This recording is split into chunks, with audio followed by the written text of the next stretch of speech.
Hey friends, this is Jennifer Terri and welcome to another Philippine travel update. Yes, I make travel updates in the Philippines. If you want to travel to the Philippines or you are planning to travel to the Philippines soon or anytime during this pandemic or after this pandemic, consider subscribing to this channel. Anyways, in today's update, today is June 12. Happy Independence Day, Philippines, to all my Filipinos out there. So today's Philippine travel update will talk about IATF update, requirements for outbound travel, and today is the last day of the international diversion of flights bound to Cebu diverted to NAIA. So today is the last day, no? So what will happen next? I mean, will it be extended or will there be international arrivals na in Cebu tomorrow? We'll talk about that. So before we get into that, let's go ahead with the outbound travel. So yesterday we talked about the IATF Resolution 120, in which the IATF released new guidelines for fully vaccinated individuals outbound travel. Okay, so for those who are vaccinated in the Philippines, starting June 16, when you go back to the Philippines, after that June 16, you will only quarantine for 7 days, no testing unless you have symptoms. But before you can avail that new policy, you need to secure a verified certification that you have completed your vaccination against COVID-19. So you can get that certification from the Department of Information and Communications Technology or DICT or at your city health local government unit. And that's it. So this has caused some confusions then to our kababayans, no? Some are asking, is vaccination required now for outbound travel from the Philippines? The answer is no, it's not required.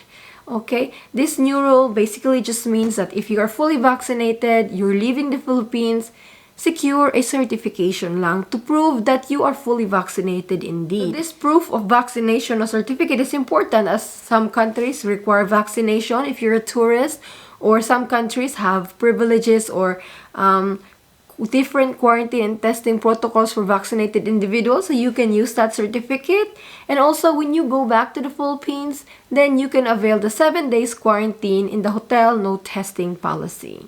So that's the importance. But if not vaccinated, okay lang po kahit hindi kayo vaccinated. Makakaalis kayo ng bansa, makakapasok kayo ng bansa. Ang vaccination po ay hindi po requirement yan. Okay, now let's move forward. Philippines has allowed MSMEs or micro, small, and medium-sized enterprises to secure their own COVID-19 vaccines for their employees. So as the immunization program in the Philippines is being opened to priority groups like economic workers. Now, Moderna and Pfizer, according to Galvez, is now applying for full authorization by the World Health Organization. If Moderna and vaccine can secure this full authorization from WHO, it means that Pfizer and Moderna can be marketed directly to consumers and be bought from private companies. Pwede nang ibenta. And according to the vaccine jar, Galvez, if this is approved, according to Galvez, Pfizer and Moderna may be open commercially by September or October. So you would hear from ads, vaccines for sale. If approved, guys, if approved. But for those who will be receiving their vaccines from their companies in the Philippines, don't worry. Your vaccines are free of charge and it should not be deducted from your salary. It's entirely free. The vaccines are now, it's still under emergency use. It cannot be sold. So free po ang vaccines. Now, we're talking about vaccines. The road to herd immunity check. So the Philippines, as of, this is June 10, the Philippines has fully vaccinated at least 1.58% of our population.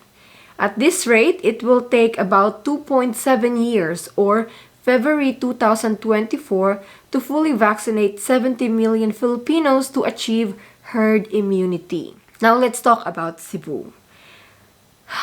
So this has been very controversial, no? These Cebu rules, because we recommend Cebu for really having this innovative protocol, which we talked about many times, that it's not defiant of the IATF protocol, because those Cebu residents, when they leave their hotel, they quarantine again in their final destination and they get tested again on the 7th day. It really is the same with the IATF protocol. It's only that they continue the rest of their quarantine at home if their home is qualify for a home quarantine. If not, then they quarantine in a barangay isolation.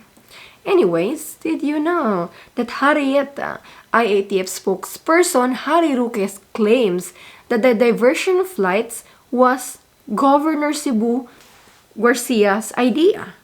He said Cebu Governor Gwendolyn Garcia actually recommended the diversion because she knew that the IATF do not agree with the swabbing upon arrival policy of Cebu. He said, "I am not sure if I am breaking confidentiality here, but I believe the suggestion to divert the flights came from Governor Garcia herself." Roque said, as she mentioned was, "If you do not approve our policy in Cebu, divert the flights to Manila because I do not have jurisdiction. So it came from Governor Garcia," said Roque in a press conference in Cebu City today. Galing talaga ni Duke. Ang galing-galing, Roque.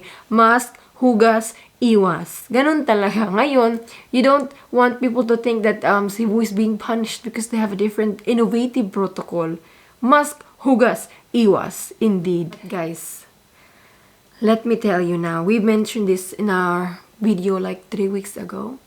It is true that Miss Gwen once said, "Oh, if you don't want us to if you don't want us to have this protocol, then why don't you divert the flights to Manila?"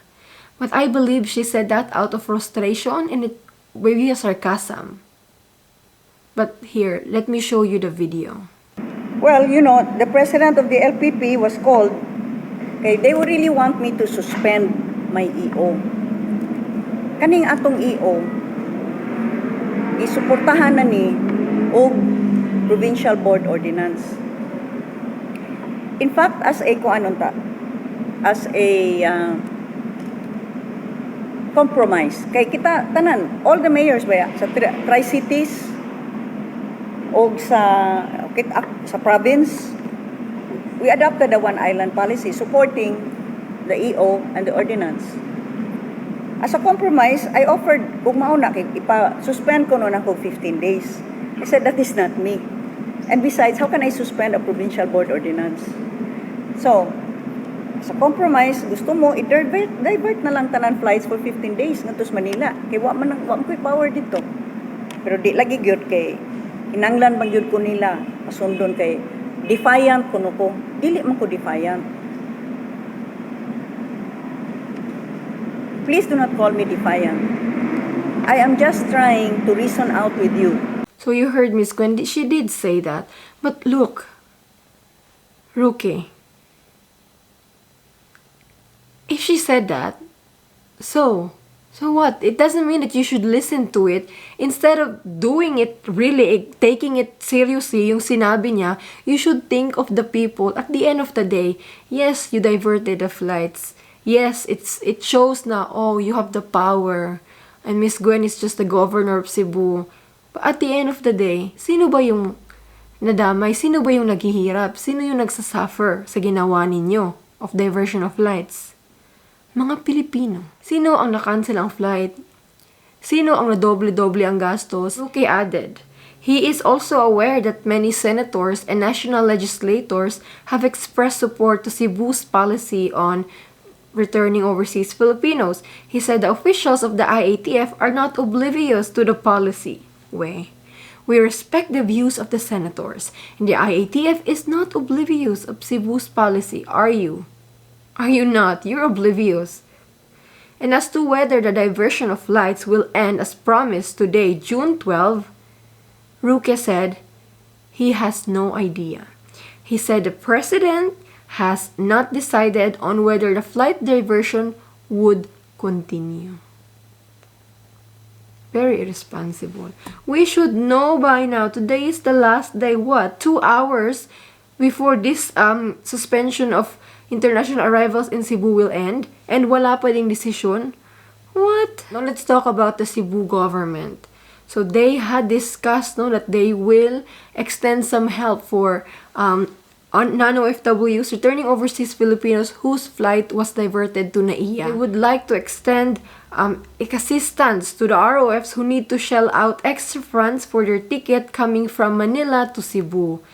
You see this? No matter what you do, IATF, it shows that the Cebu government cares for the people. No matter how much you antagonize them, wala.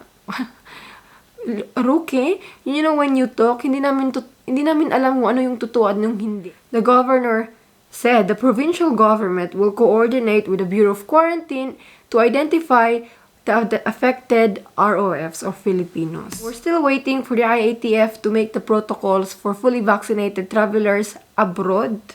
Wala pa rin yun. Wala pa rin. So, that's the update for today's, guys. I have no idea too. We don't know because there's no news from the government itself whether the diversion will end today. So that's our update for today's, guys. God bless you all. For those who have flights tomorrow, kumusta po? Bound to Cebu Qatar Airways, tuloy ba yung flight nyo? Ano pong guidelines ng airline ninyo? So let us know po. Thank you so much for watching and hope you are all safe and God bless us all. Bye!